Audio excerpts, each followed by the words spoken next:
भोपाल में स्वतंत्रता दिवस के अवसर पर हुजूर विधानसभा में तिरंगा यात्रा निकाली जाएगी, जिसमें सीएम मोहन यादव भी शामिल होंगे। यह यात्रा 14 अगस्त को विधायक रामेश्वर शर्मा के नेतृत्व में निकाली जाएगी, जिसमें 30,000 से ज़्यादा बाइक के साथ रैली निकाली जाएगी।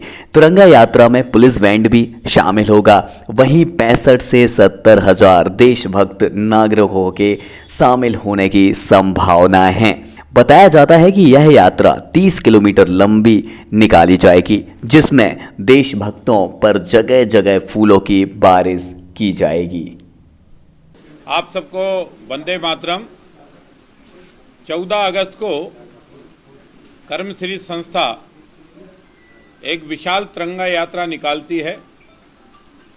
उस तिरंगा यात्रा में भोपाल के हजारों की संख्या में टू व्हीलर वाहन सम्मिलित होते हैं और doctor Shyama Prasad Mukherjee Nagar mother Teresa school से शुरू होकर बीमा कुंज, सरधरमपुल, चूना भट्टी, कुलार तिराया, मेनेट तिराया, माता मंदिर, रोशनपुरा, पॉलिटेक्निक, कमला पार्क और राजा भोज वीआईपी रोड होते हुए लाल घाटी और वहाँ से संत हृदयराम नगर, दीनदयाल उपाध्याय गल्ला मंडी में जाकर समाप्त होती है।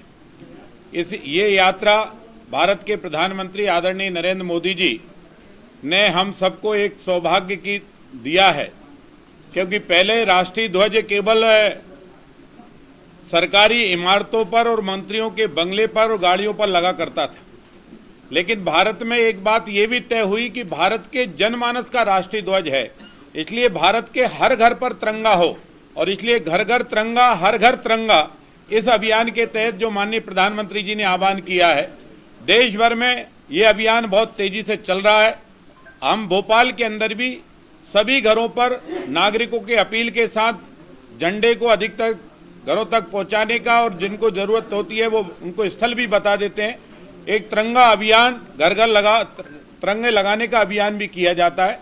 साथ में ये विशाल तिरंगा यात्रा ये अखंड भारत के स्मृति में भी है, क्योंकि 14 अगस्त को जो विभाजन हुआ है, 14 अगस्त को जो विभीषिका हुई है, लाखों लोग जिसमें शहीद हुए हैं, अनगिनत देशभक्त जिनने अपना सर्वस्व निछावर कर दिया हिंदुस्तान की आजादी के लिए, उनकी स्मृति में भी है। हम 14 अगस्त के विभाजन को हमने स्वीकार नहीं किया, भारत के लोगों ने स्वीकार नहीं किया। कुछ राजनीतिक मजबूरियों के कारण जिन्ना ने या वर्तमान भारत की राजनीति करता नेहरू जी ने इन्हें स्वीकार किया होगा, लेकिन तब भी देशभक्त ये कहते थे कि हमने सपना अखंड भारत की आजादी का सपना सजोया है। अगर हम कहते हैं कि आजाद भारत के लिए, आजादी कराने के लिए शहीद भगत सिंह कुर्बान हुए, शहीद हेमू कालानी कुर्बान हुए, तो शहीद भगत सिंह का जन्मस्थल वो आज पाकिस्तान में है, शहीद हेमू कालानी जी का जन्म स्थान जो वो आज पाकिस्तान में है। और हम वैसे भी राष्ट्रगान गाते हैं, पंजाब सिंध, सिंध भी आज हम पर नहीं है, बंग, द्रावल, उत्कल, बंगाल भी हमारे पास नहीं है। पूर्वजों द्वारा लिखा हुआ राष्ट्रगान गाते हैं और पूर्वजों द्वारा दी गई शहादत को बार बार स्मरण करते हैं। एक दिन ये संकल्प अवश्य पूरा होगा, भारत अखंड होकर रहेगा, और जिस भूमि पर भगत सिंह का जन्म हुआ है उस लाहौर की धरती पर भी तिरंगा फहराया जाएगा। ये सपना हमारा था, है और रहेगा। अखंड भारत की स्मृति में हम ये आयोजन को करते हैं, और इस आयोजन की इस बार और खास बात ये भी है, पिछली बार भी हमारे भारत सरकार के मंत्री इस आयोजन के शुभारंभ में आए थे। इस बार तिरंगा यात्रा में मध्य प्रदेश के लोकप्रिय मुख्यमंत्री डॉक्टर मोहन यादव जी इस यात्रा में सम्मिलित होंगे, और हमने सबसे अपील की है, लगभग 500 से अधिक स्वागत मंच बनेंगे।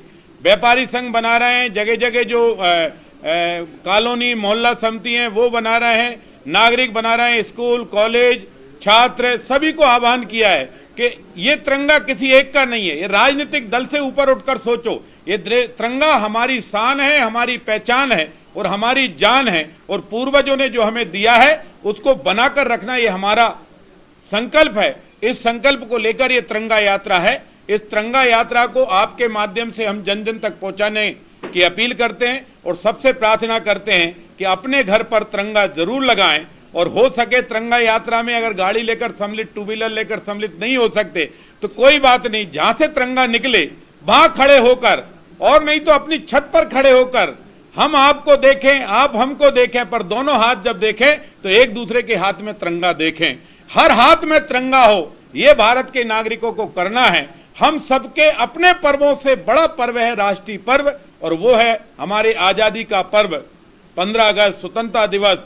इस पर्व को ऐसे मनाएं कि दुनिया जब इस पर्व की रिपोर्टिंग ले तो उनकी आंखें खुल जाएं और वो कहें भारत कल भी एक था, आज भी एक है, और मोदी जी के प्रयासों से हम प्रगति के पथ पर भी आगे बढ़ेंगे और एक दिन अखंड भारत का सपना भी पूरा करेंगे।